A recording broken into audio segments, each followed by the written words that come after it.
Bueno, buenas tardes a todos y a todas.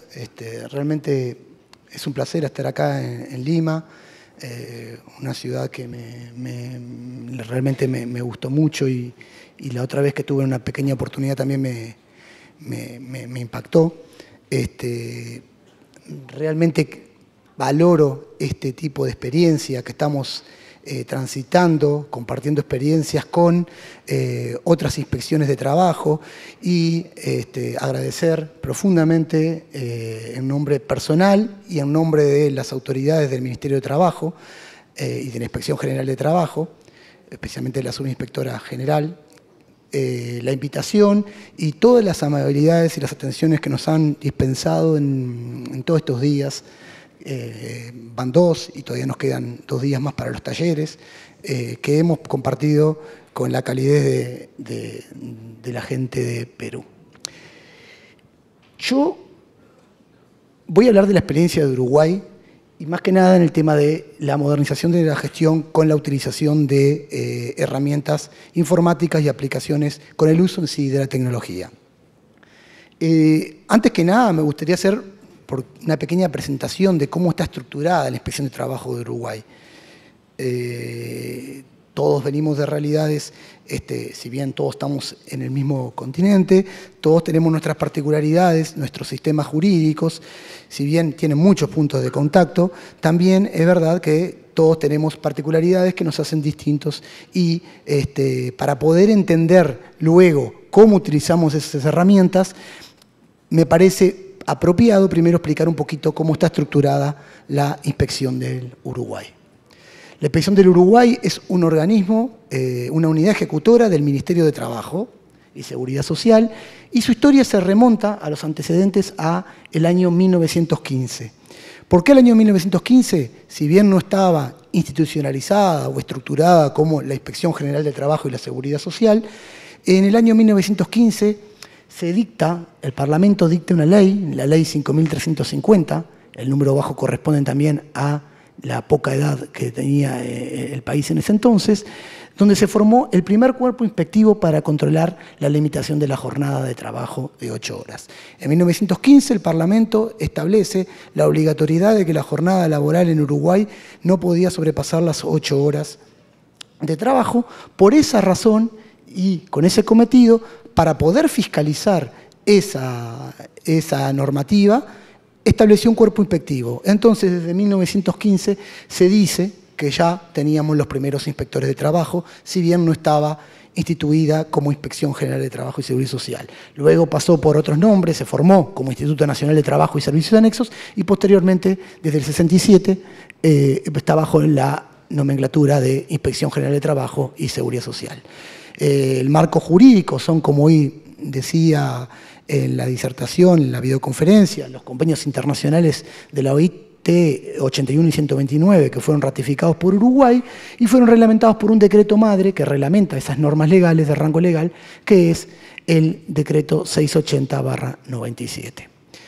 Por supuesto que también tenemos potestad en lo que tiene que ver con la potestad sancionatoria, evidente, que va desde la imposición de multas, amonestación, multas, hasta la posibilidad de determinar o pedirle al ministro de Trabajo la clausura de un establecimiento cuando existe una violación contumaz a la normativa y reiterada a la normativa, se puede pedir y ese pedido de clausura es sin intervención de un organismo jurisdiccional. O sea que nosotros no le vamos a pedir a un organismo jurisdiccional que nos autorice la clausura de ese establecimiento por haber incumplido la normativa laboral, sino que se la pedimos directamente a nuestro jerarca superior inmediato, que es el ministro de Trabajo. Bueno, la misión de la Inspección de Trabajo es responsable de la fiscalización en el cumplimiento por parte del empleador de la normativa en materia de condiciones generales de trabajo, los salarios mínimos, los rubros salariales, las licencias, el pago del sueldo anual complementario, así como las condiciones de seguridad y salud en que se desarrolla toda la actividad de los trabajadores. A su vez, se incluye la protección de los derechos fundamentales inespecíficos de los trabajadores. Derechos fundamentales que podemos categorizar en las situaciones de violencia en el trabajo, el acoso moral, el acoso sexual en el trabajo, la discriminación y la represión sindical, o sea, violatoria del derecho al ejercicio de la libertad sindical garantizado por ley y por constitución en nuestro país.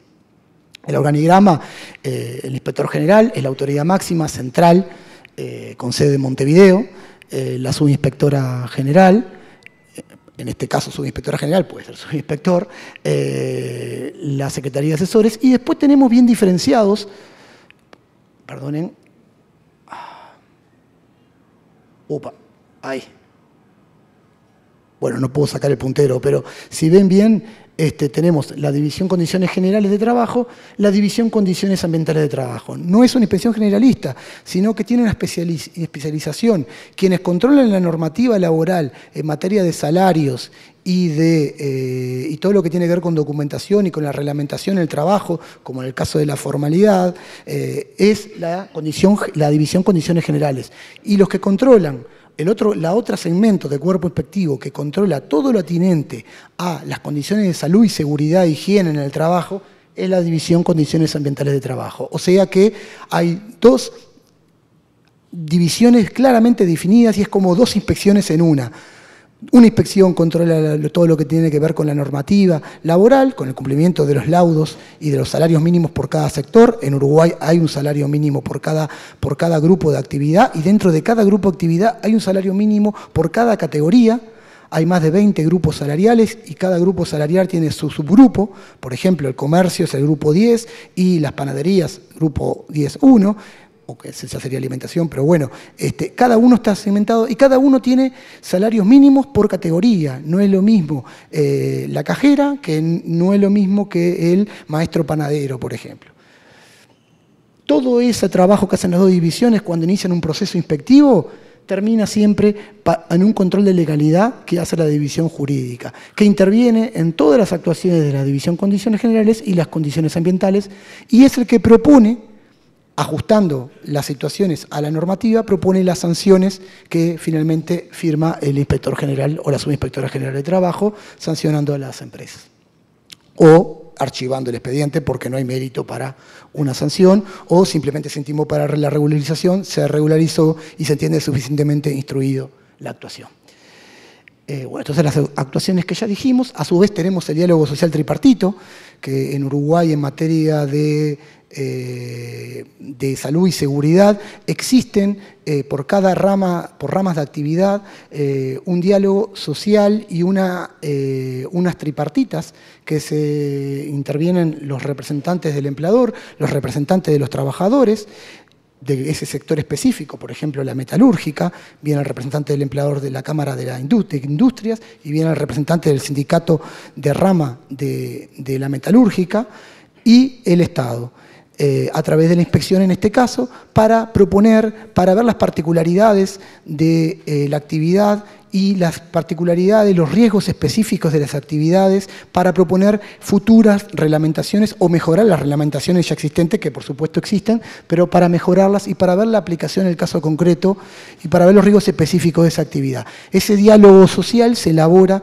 se desarrolla en el ámbito del Ministerio de Trabajo, de la Inspección de Trabajo y termina muchas veces con la propuesta de normativas. Incluso tiene un órgano superior de alzada, que es a nivel general, que es el Consejo Nacional de Salud y Seguridad en el Trabajo, que elabora normativa en materia de salud y seguridad de los trabajadores, recogiendo las experiencias compartidas tanto de los empleadores como de los trabajadores que se sientan en mesas de diálogo.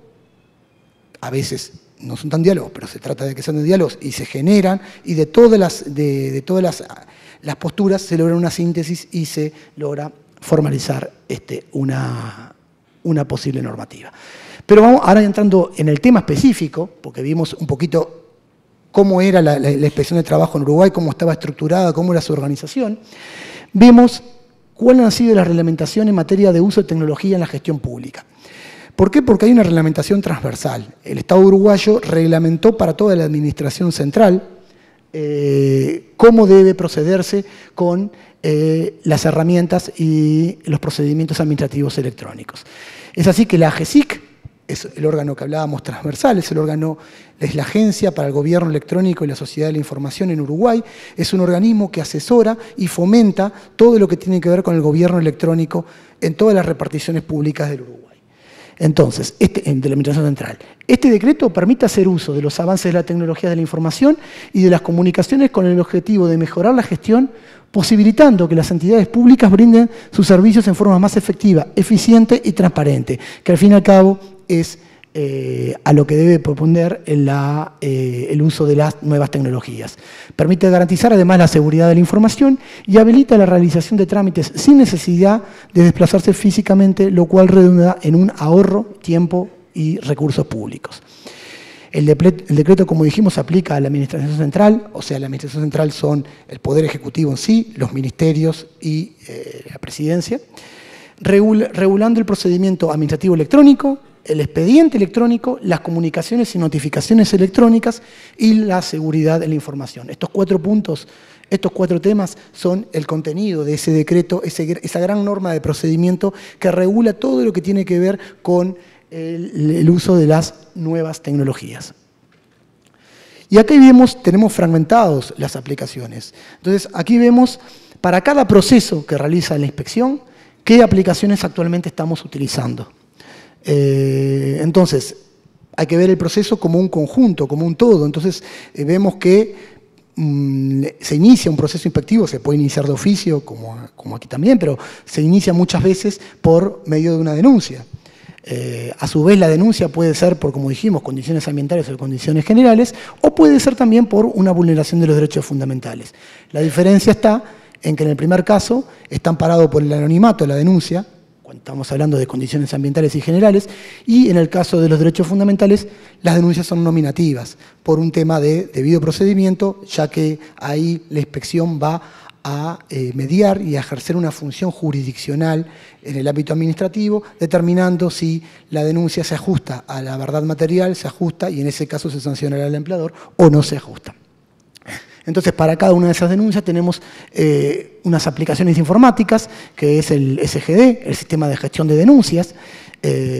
Luego tenemos de la denuncia, y para el caso de afectación de derechos fundamentales, tenemos el registro de afectación de derechos fundamentales. Para el acto inspectivo en sí, posterior a la denuncia, procedemos siguiendo la secuencia con un acto inspectivo. En todas las materias tenemos el proyecto de acta electrónica, que esto está en vía de proyecto y quizás es lo que te falta terminar para completar todo el proceso de desarrollo de una actuación inspectiva, y el sistema de planilla de trabajo unificada, que ahora les voy a hablar. Y el procedimiento administrativo, tenemos el sistema de expediente electrónico ya desde el año 2012, a través de la firma electrónica, va pasando por las sucesivas instancias, los inspectores, los abogados, los jerarcas, un funcionario administrativo, cada uno firma, y actualmente antes se firmaba a través de una entidad certificadora externa que certificaba que efectivamente su firma fuera correcta, su firma electrónica fuera la habilitada.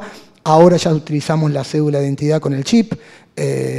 Todos los funcionarios del ministerio tienen cédula de identidad con el chip, alguno puede quedar, pero se ha tratado de que todos se haya renovado, porque la cédula de identidad con chip empezó en procesos de 4 o 5 años, 4 años en Uruguay, si no me equivoco, y bueno, a medida que la gente va a ir a renovarla, le dan la nueva cédula. Para este caso, el Ministerio pidió, que se le gestionó ante el Ministerio del Interior, quien es que les pide la cédula de identidad, que todos los funcionarios del Ministerio tuvieran la cédula de identidad con chip, y de esa manera poder todos los funcionarios firmar las actuaciones dentro del expediente electrónico con firma electrónica.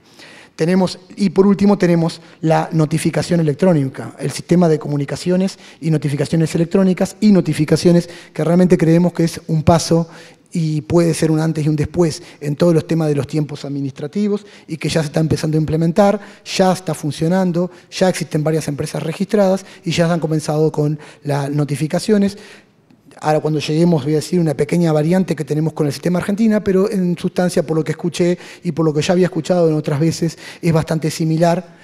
Simplemente que nosotros no nos colgamos de la FIP, que es lo que nosotros sería la DGI, la Dirección General Impositiva, la administración tributaria, sino que nosotros gestionamos e ingresamos nuestras propias empresas al sistema.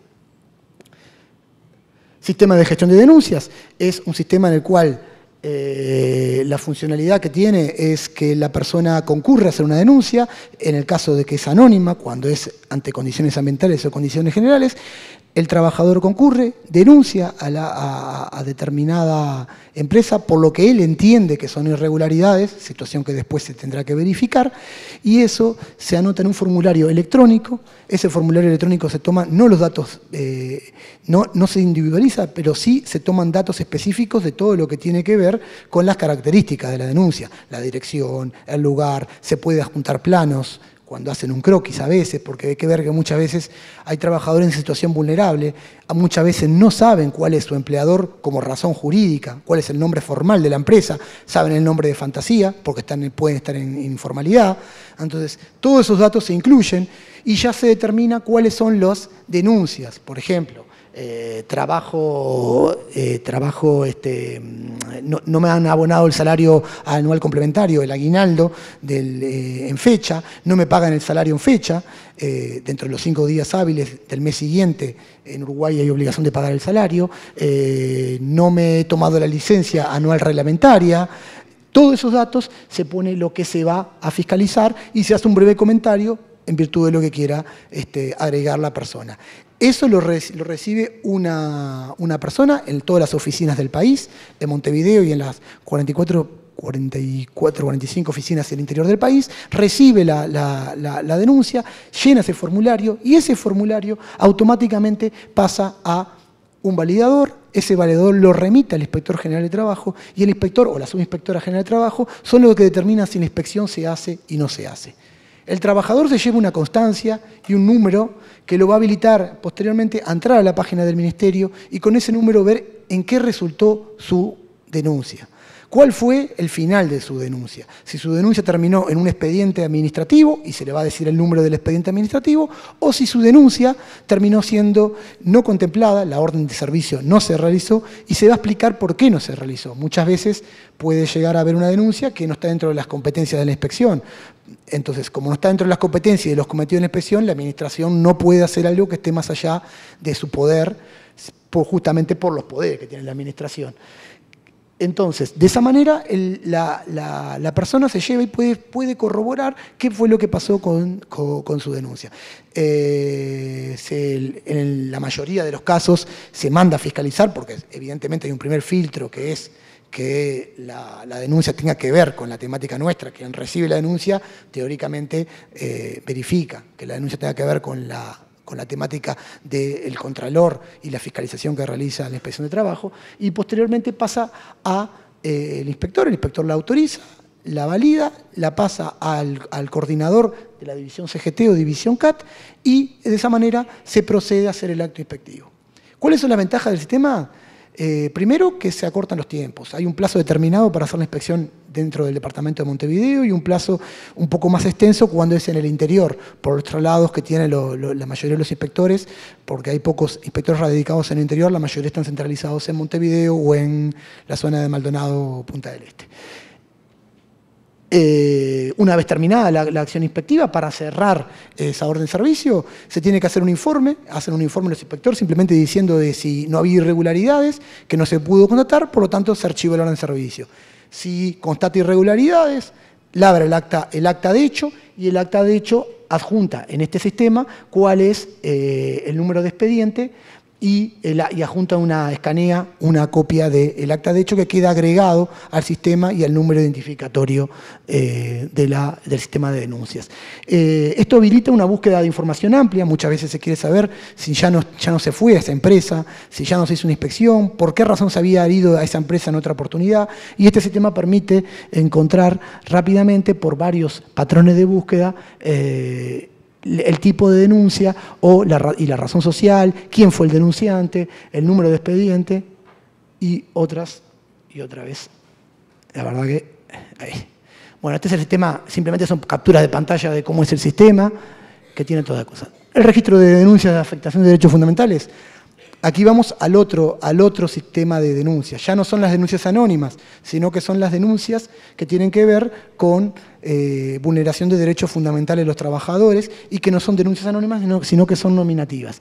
Este registro, más que nada, es un registro para sacar datos estadísticos y que vienen a servir para posteriormente elaborar políticas públicas en la materia o poder hacer patrones para especializar o hacer más certeros determinados operativos inspectivos.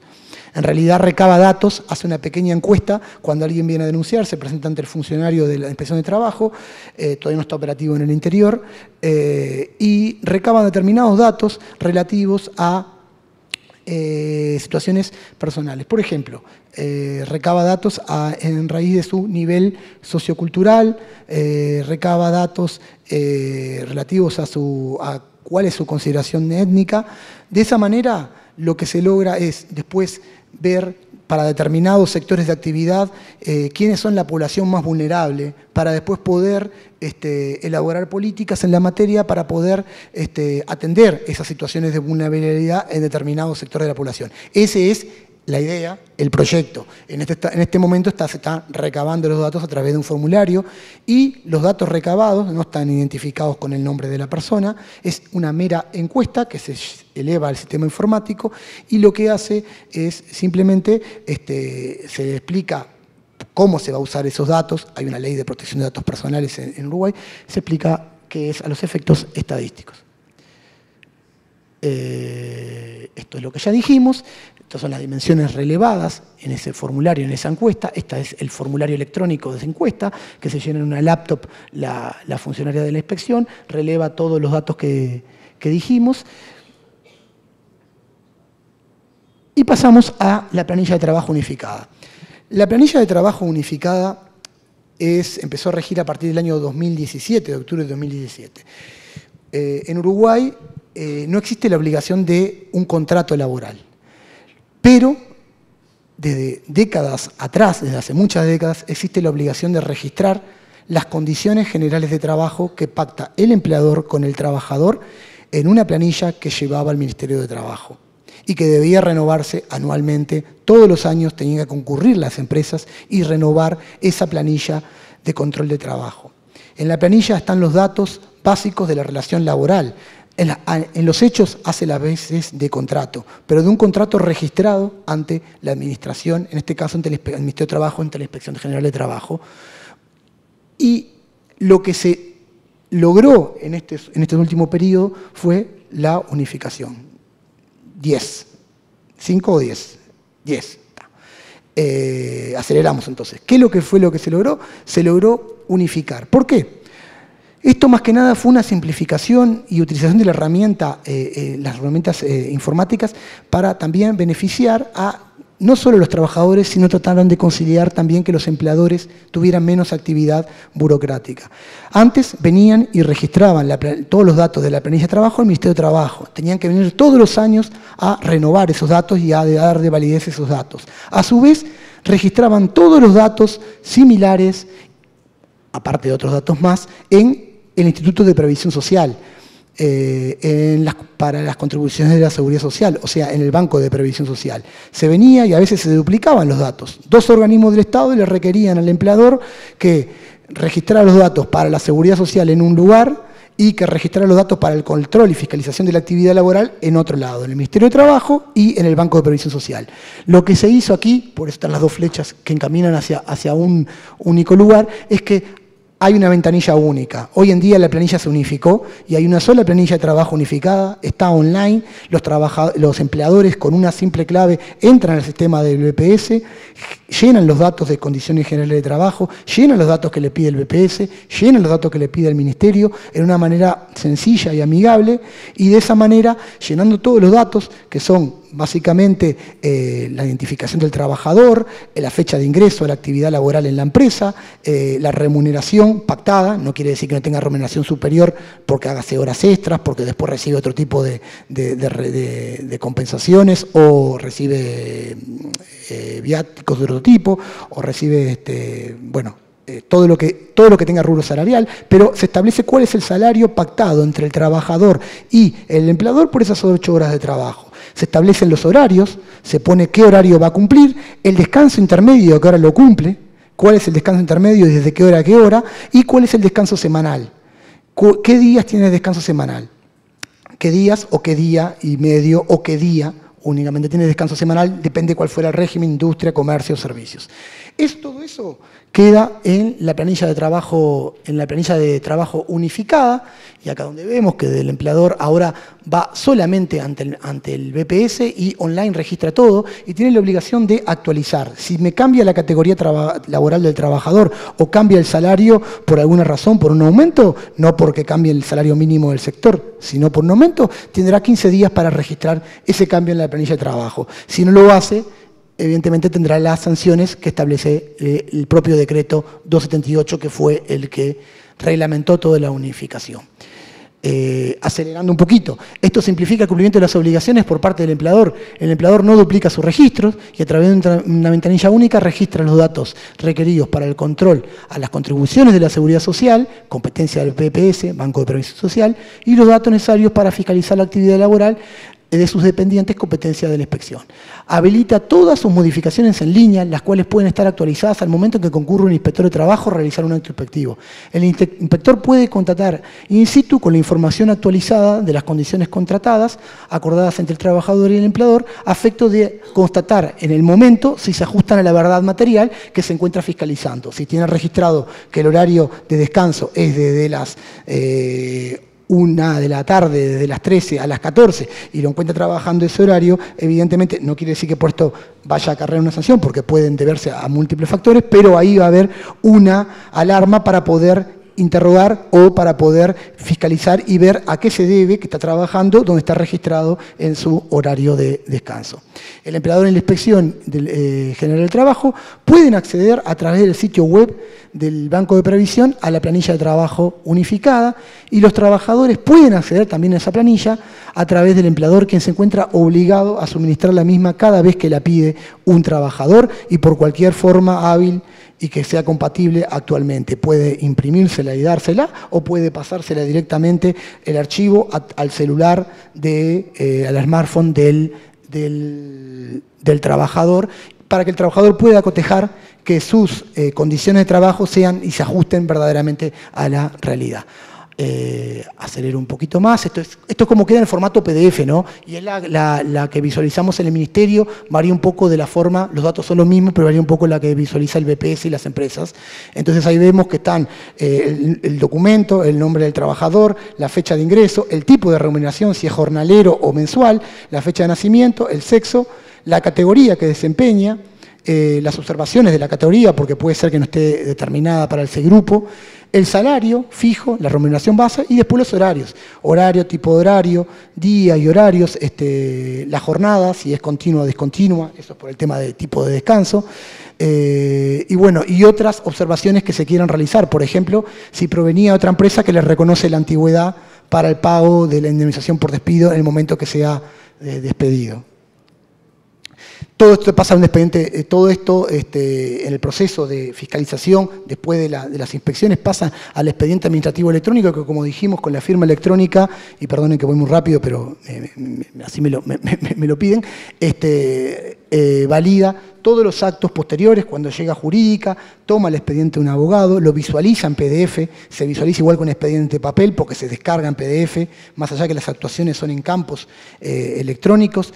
Todas las actuaciones después quedan refrendadas y que se traspasan a un formato de PDF, y queda, cuando lo imprimís, queda tal cual como era un expediente de papel. Entonces, ahí llega a un abogado, por ejemplo, que es el lugar donde yo estoy transitoriamente como encargado de la división jurídica, y ahí un abogado va a hacer el análisis y ver si la situación de hecho que detectó el inspector se encuadra dentro de la normativa jurídica, y sugerirá la sanción a aplicar o el archivo del expediente.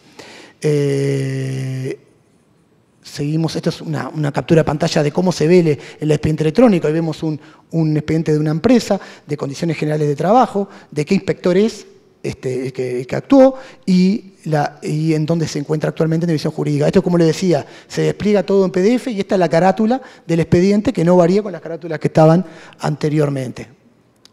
Desde el año 2017 implementamos una mejora del sistema, un poco casera, adaptándonos a la herramienta informática para hacer un poco más expeditivas la circulación y el tránsito del expediente. Se crearon grupos de inspectores que tienen a su vez un abogado referente, entonces hay una conexión entre ese grupo de inspectores y ese abogado referente en forma de hacer equipos inspectivos, tanto para una división como para la otra. Y vamos al último, y ya con esto estaríamos casi terminando, que es el sistema de comunicaciones y notificaciones electrónicas y notificaciones. Este sistema es una aplicación informática en la cual es para todo el Estado, para toda la Administración Central, para todo el Estado, no solo la Administración Central, sino cualquier ente o servicio descentralizado que quiere sumarse a ella, que es gestionada y promovida por la Agencia del Gobierno Electrónico, AGESIC, y lo que establece es un sistema único. Es como hablaban en un buzón, bueno, un buzón único por cada empleador o cada persona física. Cada uruguayo en el futuro tenderá a tener su propio destino, su propio domicilio electrónico. Es una aplicación informática a través de la cual se reciben y donde se radican las notificaciones y comunicaciones que realizan los organismos del Estado. ¿Quiénes comunican o notifican? Todo aquel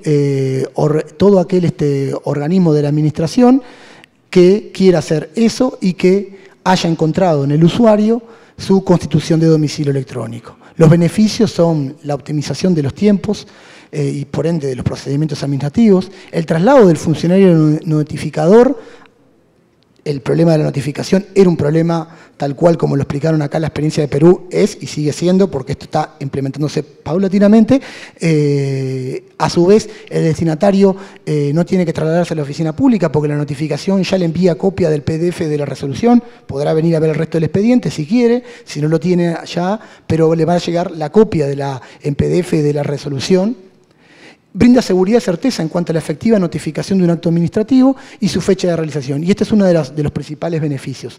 Sabemos que se certifica por una autoridad competente, certifica que esa notificación le llegó a la empresa, le llegó al empleador y por lo tanto, si el empleador no cumple con una intimación de documentación o no cumple con pagar la sanción, se iniciará el procedimiento ejecutivo y se determinará la ejecución por el cobro compulsivo de la multa. Sabemos que ha llegado en la notificación, para poder recibir notificaciones tenemos que constituir el domicilio electrónico y es un proceso que desarrollan las empresas, quizás en el primer organismo al cual les intima que constituyen. Si les intima el Ministerio de Trabajo, el empleador viene, lo hace online, inicia el procedimiento online, lo inicia totalmente en línea. Posteriormente puede ser que le requieran documentación para acreditar que es el representante legal de la empresa. Si es una unipersonal, o sea que es el propio titular el de la empresa, la persona física, puede hacer todo en línea, si tiene la firma electrónica con la cédula de identidad, si no vendrá a acreditar con un certificado notarial que él corresponde, pero simplemente presenta esa documentación porque todo el resto de trámite de constitución lo hizo online. ¿Cómo se regula? Como habían dicho, primero hubo que hacer cambios normativos en la materia para poder dar validez a la notificación electrónica. Entonces, por imperio de una ley, no se puede hacer por decreto, teníamos que tener una ley de rango, una norma de rango jerárquico superior, reguló y reglamentó el procedimiento de notificación electrónica, autorizando al Poder Ejecutivo a establecer la obligatoriedad de la constitución de domicilio electrónico por parte de las personas que con él se relacionan. El decreto del 17, el 343, estableció que todo empleador que tenga registrado o registre trabajadores en régimen de dependencia, con excepción del servicio doméstico, deberá constituir domicilio electrónico ante el Ministerio de Trabajo y de Seguridad Social a efectos de recibir las comunicaciones y notificaciones que este organismo realice en el ejercicio de su actividad. La constitución se realiza de acuerdo a los plazos y condiciones que oportunamente establezca el Ministerio, según las características y dimensiones de cada empleador y las capacidades materiales de la administración. No podíamos pedir que vinieran todos los empleadores de golpe a las oficinas del Ministerio a constituir domicilio electrónico, a traer la documentación que acredita que son los representantes de la sociedad que iniciaron el trámite online. A su vez, lo que decían hoy, un poco evaluar el costo-beneficio de hacer el trámite, exigirle a una empresa que tenía en principio y en esta primera instancia, una empresa que tiene 1 o 2 trabajadores, pareció, porque lleva un trámite y y ese trámite se entendió que las empresas que en principio podían estar más capacitadas para empezar en esta instancia eran las de más de 5 trabajadores y que hayan sido intimadas por la inspección. O sea que cuando la inspección realiza una fiscalización, ya les intima a constituir el domicilio electrónico. Entonces, dentro de las intimaciones que realiza la inspección, con su potestad para intimar, les intima a que deben iniciar el procedimiento para tener un domicilio electrónico y de ahí en más quedan registrados automáticamente en el sistema y de ahí en más todas las notificaciones irán en esa casilla. Yo les decía que es un sistema general. Pueden haber varios organismos, no solo el Ministerio de Trabajo, otros organismos, el Ministerio de Salud, el Ministerio del Interior, todo aquel organismo puede adherirse al sistema de notificaciones electrónicas y creo yo que en un futuro las personas físicas también van a poder recibir determinadas facturas de los organismos estatales a través de este sistema. O sea que va a ser una gran puerta de comunicación del Estado con las personas físicas y las personas jurídicas, como en este caso aplicándola a todas aquellas empresas que se comunican con el Ministerio. Bueno, esto es más o menos lo que aplicamos. ¿Y cómo opera? Y con esto terminamos notificación. ¿Cómo opera la notificación? Ahí tenemos un ejemplo. El 15 de mayo, o sea, mañana, se notifica por el sistema de notificaciones una intimación de la inspección para que el empleador cumpla esa intimación de agregar un recibo específico de salario en el plazo de 5 días. ¿Qué es lo que pasa?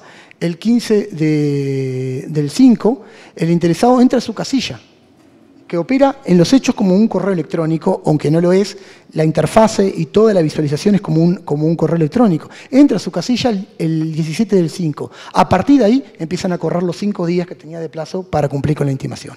Pero ¿qué pasa si ya ven que es una resolución de la inspección y puede ser una multa, no se quieren amargar, la dejan correr y no la abren?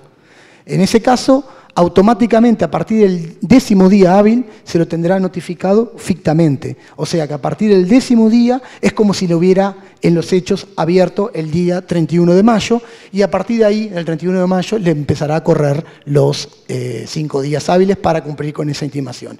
Esto simplemente también es una captura de pantalla de lo que es el sistema, que como ven es muy parecido a la operativa de un correo electrónico. Otras aplicaciones que lo vamos a decir en honor a la brevedad y al gozo son el registro de empresas infractoras, que es un registro donde se establecen y se lleva correlativamente todas las sanciones que han sufrido las empresas.